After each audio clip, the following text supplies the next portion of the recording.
Magandang hapon, Malacañang Press Corps, at welcome sa ating press briefing ngayon hapon, April 28. President Ferdinand Marcos Jr.'s official visit to the United States is scheduled for next week. His itinerary will begin on Monday, May 1st, with a meeting with U.S. President Joe Biden, followed by an expanded meeting with key cabinet officials. The president will also attend the 42nd ASEAN Summit in Indonesia.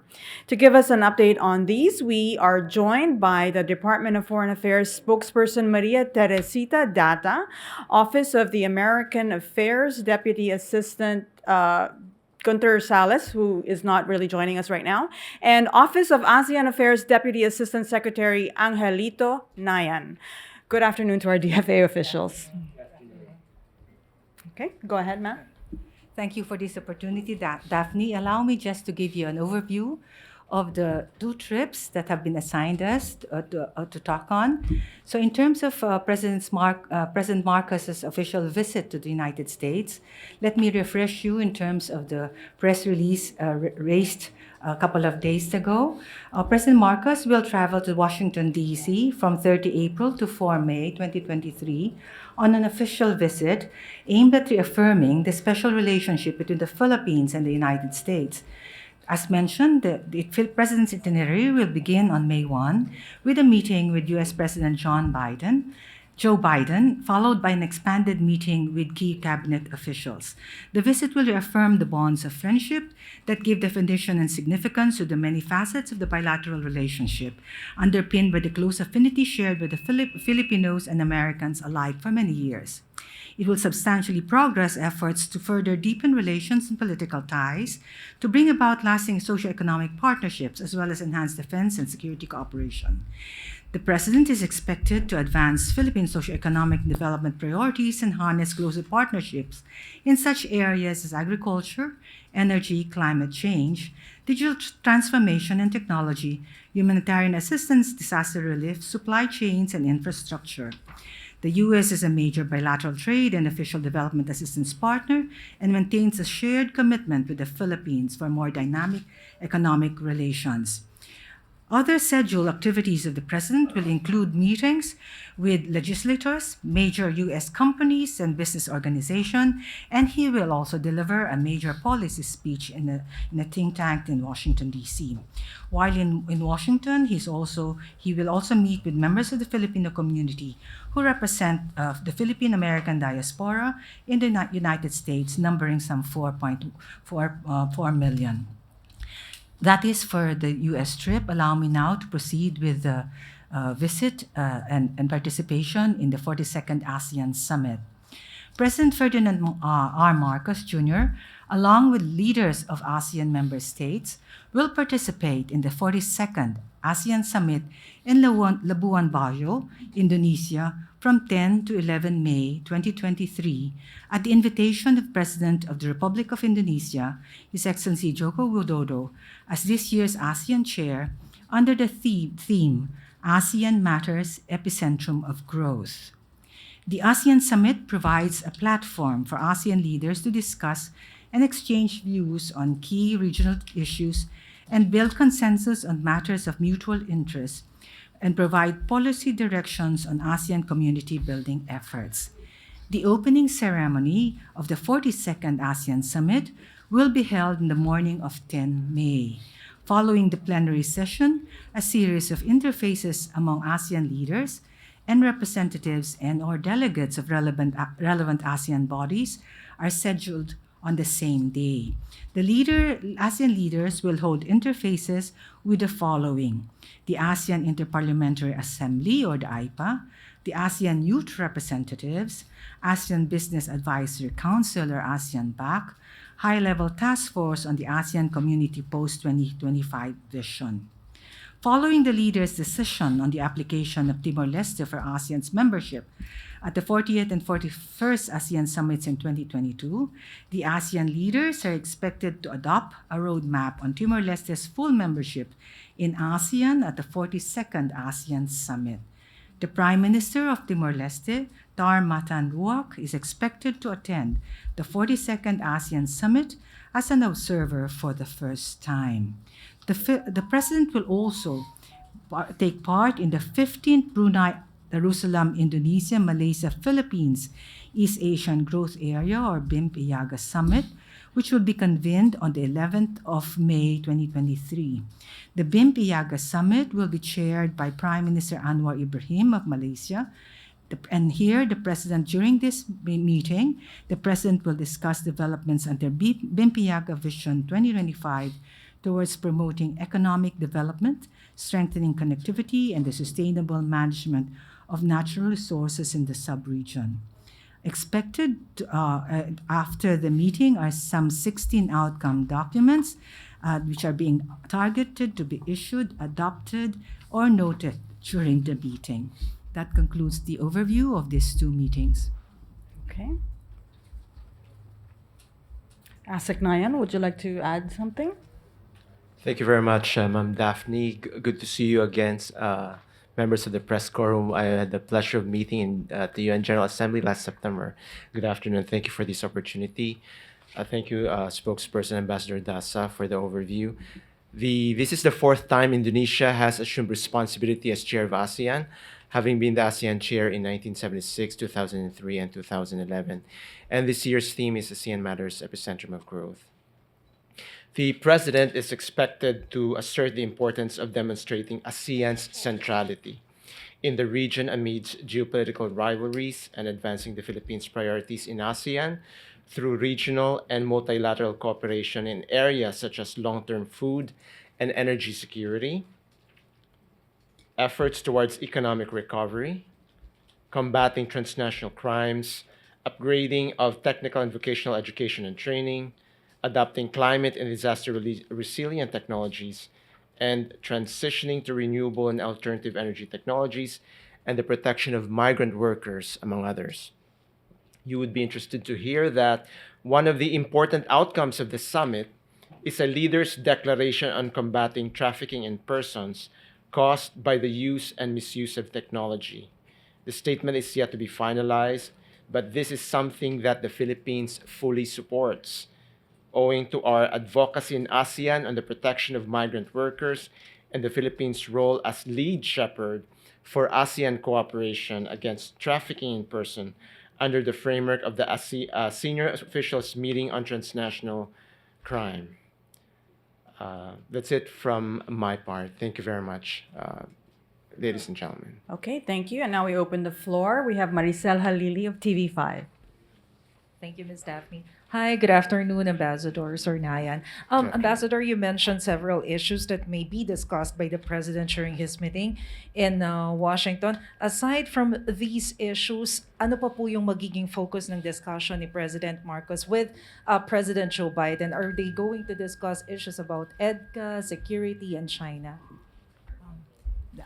Discussions on security and defense is a given. It's something that will actually be raised.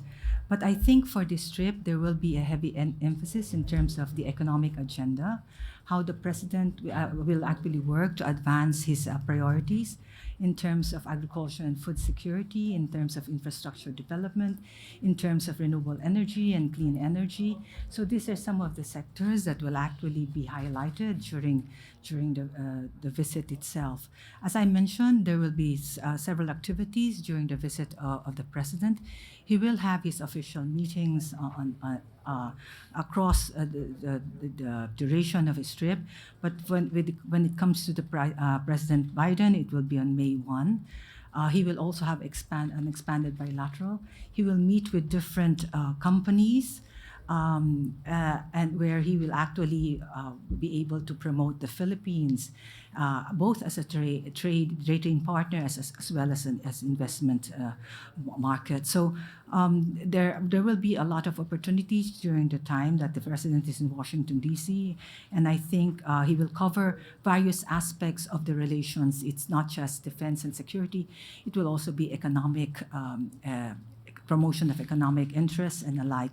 I think what will be underscored also is that while defense and security is actually very important, Economic security is also equally important because if you have economic security, that will also promote political security and vice versa. So this nexus, I think, is what will also be underscored during the visit.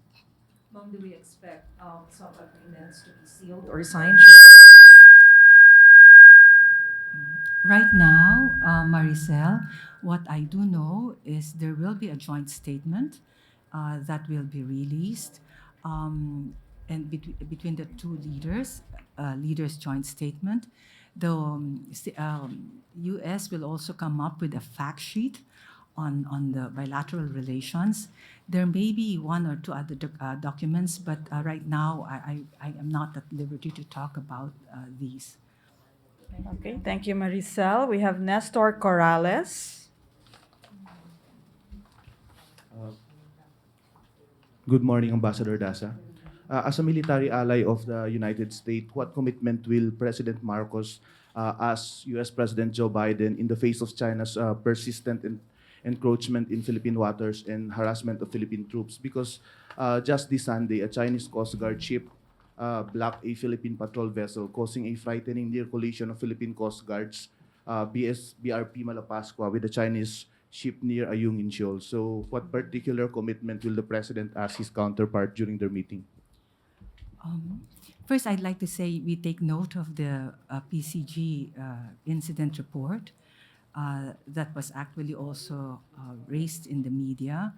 I do want to backtrack a bit and say, in terms of DFA's perspective, every time there's an incident report, we await the official incident report coming from all relevant agency. PCG is one of which. And the DFA actually analyzes and studies and analyzes and makes an assessment of it. And based on that, based on this incident report, an appropriate diplomatic action is taken. So this has been ongoing quietly. Some actually have been raised in the press, but in terms of diplomatic action being undertaken by the department, this is continuing. Now, in terms of the President's visit, and in terms of the South China Sea issue, I think the President, and this is just, I cannot preempt the President, but I think the President will underscore what we want the waters to be. And we want the waters, the sea, particularly South China Sea and West Philippine Sea, to be a sea of peace, security, and stability and prosperity. Because if it's a sea of peace, security, and stability, then the country can grow, then the region can grow and prosper. So I will be safe to assume that he will also count on the U.S. to actually support Philippine efforts in terms of enhancing maritime cooperation, upholding international law and freedom of navigation and overflight, and promoting sustainable development of marine resources. We also, I think, he will also, I think, underscore that from the perspective of the Philippines and members of the region, we are looking at great powers, including the United States, to calm the waters, because as I earlier said, we want the waters to be a sea of peace. We are also very wary of possible miscalculation or further escalation of tensions in the region. And in terms of the South China Sea, the Philippines, the President has always been consistent in saying that we will uphold our sovereignty and safeguard our sovereign rights and interests in the South China Sea. And we will do this through diplomacy, military, law enforcement, and public diplomacy action. Thank you. Christina Maralit. Good afternoon, ma'am. Ma'am, in relation to the previous question, the President recently said in an interview that he wants the Mutual Defense Treaty to evolve. Has he given any specifics regarding this, kung ano po yung mga tweaks na gusto niyang mangyari with the Mutual Defense Treaty? And nasabi po niya which direction he wants the Philippine government to take? And will this be anchored on the current situation in the South China Sea? You're right, Christina. The President has come up with a statement that there's need for partnerships not only with the United States to evolve, and it's important because the conditions are changing. There are a lot of challenges that are emerging, and to be relevant, any partnership has to evolve. But in terms of the specific as to directions, I have not privy to specific instructions as how this will evolve. But I do also know that if it is a matter of evolving our defense security relations, it's not just the DFA that will be involved. It will be other agencies as well that will be involved in it, and including, of course, the DND, the National Security Council, and alike. Okay, back to Nestor Corrales. Ambassador Daza, has the Department of Foreign Affairs or the government activated a direct line communication with China to raise the recent near collision incident in the South China Sea? China used it after the laser incident. If you recall, China communicated. There was they called and they raised their position, and we also gave our position regarding the military-grade laser incident in the waters. So that was one. But I also know that after the meeting, there have been an interest to actually activate different communication mechanisms. It's something that's actually being explored. Okay. Eden Santos, Net 25. Good afternoon po, ma'am. Aside from yung mga issue ng military, defense, security, isa po sa mas inaabangan ng ating mga kababayan ay kung ano po yung maaasahan ng mga Pilipino sa mga trips na ito ni Pangulong Ferdinand Marcos Jr. Like sa investment, are we expecting po ng mas maraming malalagdaang deals sa US and even sa Indonesia?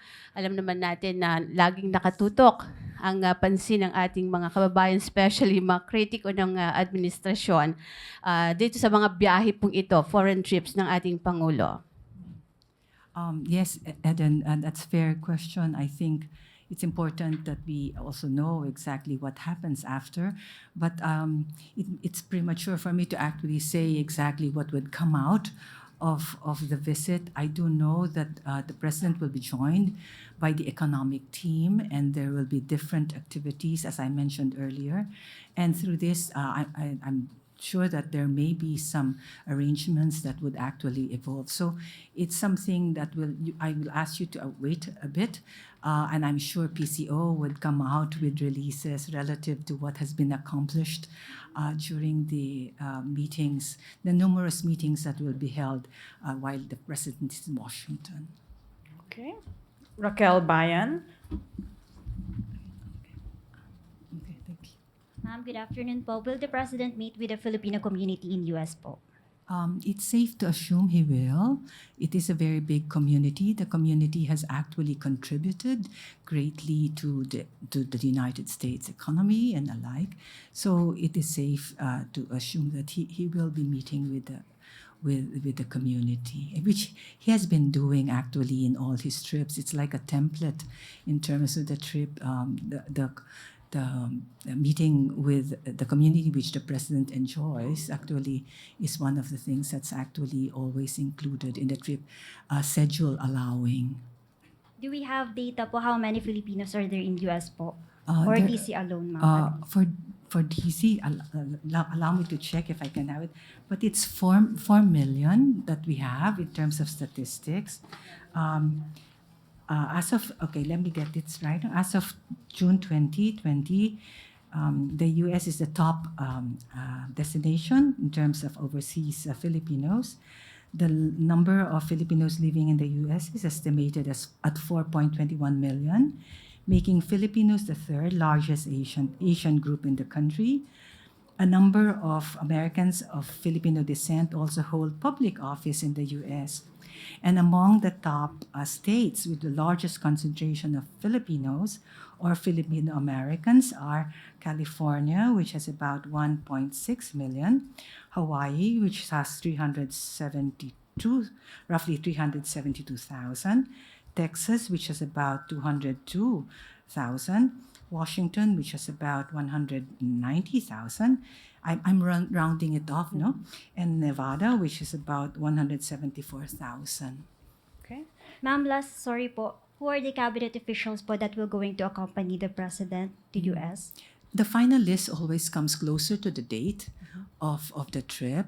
So, but it's also safe to assume that because the relations between the U.S. and the Philippines is multifarious, and it covers a lot of areas, he would bring with him, of course, the Secretary of Foreign Affairs, our Secretary of Foreign Affairs, the Secretary of DND, most likely National Security Council, members of the economic team, and because of certain aspects, maybe the Secretary of Justice. And so the final list, though, is something that will be released in due course. And because he's also meeting with the business community, it's safe to also assume that he will have some businessmen who may join him in the trip. Okay. Ivan Mayrina, GMA7. Ambassador, if you could just please give us more details on the president's schedule. I know you said he's going to meet, of course, with President Biden, and he's going to meet with the Filipino community. But for the remaining days of the duration of the visit, who else is he going to meet with, and what other priority outcomes are set for this trip? Actually, I do want to give you the answer, except that when I was given the information, I was told at this point, maybe we give a general overview of what will happen, and then closer to the date, I'm sure PCO, when you join the plane, would actually share with you some additional information. Suffice it to say that the President will have official meetings, not only with the Office of the President Biden. He will also be meeting with other government officials. He will also have business meetings. He will have the Philcom. Then he will also have that policy speech that will be in one think tank in the United States. Thank you. Okay. Pia Gutierrez. Hi, ma'am. Is the president also expected to follow up on the earlier commitments that he was able to secure from American businesses during his last trip to the U.S. last year? Maybe since his economic team will be joining, that could be one of the things that will actually be undertaken by members of the economic team. But I'm sure that beyond what has actually been pledged, there's something that has to follow through, but there will be other areas that will also be explored. Okay, and I think we're about to wrap up. We have one last one from Nestor Corrales again, Philippine Daily Inquirer. Ambassador Daza, is the president already aware of the recent incident in the South China Sea, and what are his directives to concerned government agencies? I think the directive has always been constant that we'll have to promote Philippine interests, and if there are intrusions, if there are illegal actions that are undertaken in our waters, that we do the necessary action. And from our perspective, that would mean appropriate diplomatic actions, whether it be in terms of the issuance of note verbals or, if necessary, a clarification or a meeting with concerned parties. Okay, thank you very much. Thank you, Ambassador Data and ASEC Nayan, for the briefing about President Marcos Jr.'s upcoming meetings in the U.S. and the 40th ASEAN Summit. And thank you very much, Malacañang Press Corps. We will be back shortly for another press briefing on the situation of the Filipinos from Sudan. Thank you. Good afternoon. Thank you.